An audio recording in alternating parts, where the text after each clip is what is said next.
Welcome to TRS Clips, India's fastest learning portal. Make sure you subscribe, make sure you hit that bell icon. I've been reading a lot about neuroscience lately. And neuroscience, if you really want to learn it, it begins with learning about the applications of the nervous system. Okay?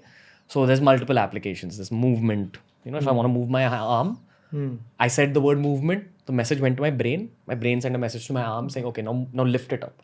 Certain muscles work in a certain way, and those muscles are fired up by your nervous system. Correct. That's one application. You can list out a lot of applications like that of your nervous system. Release of hormones, feelings, thoughts. But something I found very fascinating is the simplest application of the nervous system. Okay, so just put your feet out on the floor. Okay, you're wearing socks right now. But your foot is able to feel the texture of the socks, and then it's also able to feel the texture of the floor. Okay. Now, bro, just look at me and look at my palm. Now, all your attention went to my palm. So, part of your nervous system earlier was just focusing on your feet. But your feet have always been on the floor throughout this podcast, but you've been in the conversation. So, your nervous system's most basic application is that one, it knows that, okay, my feet are on the floor. But two, you can refire those same nervous patterns to really notice that your feet are on the floor. If I tell you, okay, focus completely on the sole of your feet. You've taken all of your focus and fired it down to your foot. Okay. And this is a very basic way to explain the concept of mindfulness, which you explain. Yeah. Which is that you just focus on a point on the wall. You focus on your breath. And you keep refiring your nervous system to focus on one thing. Correct. That's basically what all forms of meditations boil down to. There are supplemental benefits like mantras give you certain energies. Thinking The about resonance of sound. Yeah. Yeah, definitely. But it's basically this, that you're taking all of your focus, your nervous system energy, your chi, basically, and putting it down one path. Correct. Now, if that path is within your mind, a mantra, noticing your breath, which also actually happens in your mind, not your breath. You keep pulling your focus away from your family problems, your friends, your life, your ego, yourself, and keep putting it into that one path. Over time, if you do this daily, it does increase your focus. And then you can use that focus as a weapon to do other things in your daily life. Right.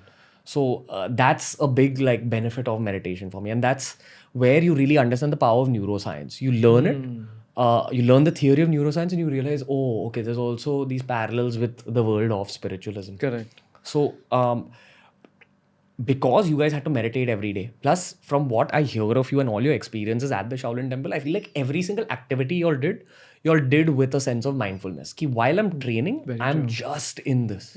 Yeah. So your whole life there was meditation. True. Because you were firing up your nervous system like that. If I'm playing with a sword, I'm playing is a wrong word. If I'm using a sword, if I'm wielding a sword, I'm just with that sword. It's just me and that sword. If I'm meditating, I'm just in the meditation. What did that do for you when you were going to bed, when you were waking up in the morning? What did it give you as a human being? Because you were doing something that the human body is built to do, but that most human beings don't do in modern urban setups. In cities, you don't see people doing this. People watch TV and eat at the same time. People talk on the phone and do something else. People are with their friends, but they're also in their phones. So because our nervous system is fired in all these places at different times, our nervous systems aren't strong enough. But from everything we've spoken about on the Hindi episode, on the English episode, I feel like your nervous system is extremely powerful. And that's what gives you your abilities to take on people in possible MMA fights, possibly on the road if people come and attack you, possibly stay stable. While I'm talking to you, I can feel it, how much just in this conversation you are nowhere else. Like I can see you scanning me as well, and I'm doing the same. But what did it do for you as a person? Because people need to hear this. This is the outcome of experience. I'm not going to break it down in a way where it's scientific. I'm just going to break it down in a way where it's more experience based, that I experience on a daily basis. When we speak of mindfulness, when we speak of attaining Zen, Zen is a very simple practice of doing one thing at a time and being focused in the moment and focusing on that one thing and enjoying every bit of what you're doing. That's what Zen is. That's what being mindful is when you're doing certain things. What I gained after I did these things in everything that I had in my routine, persistence gets you there, consistency keeps you there. My progress started being observed by me. Progress in the terms of the way I started looking at the outside world, the way I started looking at myself, the way I started seeing difference in my physical energy, my mental and my spiritual energy, definitely, you know, detachment was happening, Detachment from or detachment from the outside world. Definitely. materialism. Yeah, but I've never been in a place in life where where I've been very attached to materialistic things. I'm very happy and grateful that my parents have given me whatever they could and they could afford. But I personally feel attachment in a way where detachment in a way where there is no baggage in your subconscious, because you are out there on a mission. Because this is the only one in the lifetime opportunity for you to be here and to do it. So for example, I got the one time opportunity in my life to become a warrior monk, to be adopted as a warrior monk. I want to make the most use of it. I'm not being selfish. I'm just making time for myself. I'm not hurting anyone, and I just want to, I have targets, missions, and I want to do that. And I want to acquire certain things. I want to study. I want to gain all the possible knowledge, and I want to just want to be there and be focused and be mindful when I'm doing that. So detachment through attachment.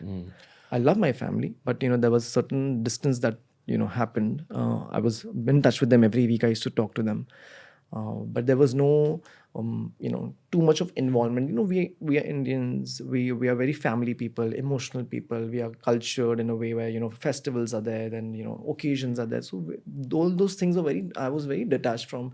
And I think once I got detached, when you're completely detached from things, and when you know what your mission is, that's where you literally start seeing your progress. Otherwise, your energy gets just divided in like frequencies. It's 10% there, 20% there, 50% there, 60. It just gets too scattered, which is not going to determine your progress at all. Yeah, they say this in the world of yoga as well, that if you ever want to gauge your spiritual progress, you gauge your behavior in situations.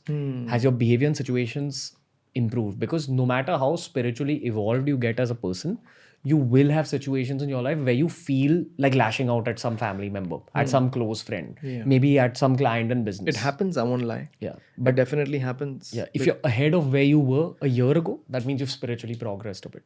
Definitely. I personally feel I've learned to let go situations, and I've learned to be detached to by not being involved in anybody else's life too much, because I wouldn't want that either. So I try to be more empathetic towards people in a way where how he or she is feeling, or I try to think, would I like it if he or she behave like this with me? So why should I do the same? So it's more of a constant reminder to yourself of doing good, consciously doing good, consciously thinking good, because everything starts with your intention. Even in a Bhagavad Gita, it said, intention is what matters the most, and don't run behind the fruit of the result of your intention. Focus on the intention and the action that's going to be taking you to your fruit. Karmanyavadhikaraste ma phaleshu kadachana. Yes, exactly. That's the verse.